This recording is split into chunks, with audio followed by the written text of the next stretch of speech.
जगतसिंहपुर जिले में पवित्र रक्षाबंधन दिवस अवसर में जगतसिंहपुर फोटो और वीडियोग्राफी ट्रेडर्स एसोसिएशन पक्षर सदर ब्लॉक सिंहारपुर पंचायत स्थित आश्रा स्वतंत्र भिन्नक्षम विद्यालय रे विश्व फोटोग्राफी दिवस रक्षाबंधन और फल वृक्षरोपण कार्यक्रम अनुष्ठित हो जाइछि। भिन्नक्षम कुनी कुनी भाई मानक हाथ रे भिन्नक्षम भौणी माने राखी बांधी। आज विश्व फोटोग्राफी दिवस अवसर में जिलार सर्वपुरातन फोटोग्राफर एसोसिएशन द्वारा सही पिला मानकु राखी बांधिबा सहित मिष्टान्न बंटन और वृक्षरोपण करथिले।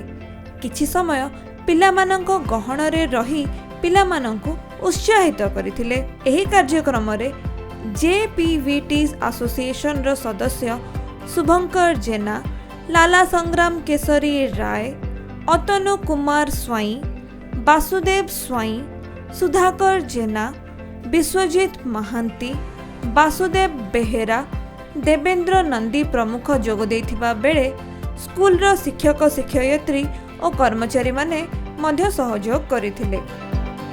जगतसिंहपुर उमाकांत पात्रଙ୍କ रिपोर्ट, खबर ओडिशा।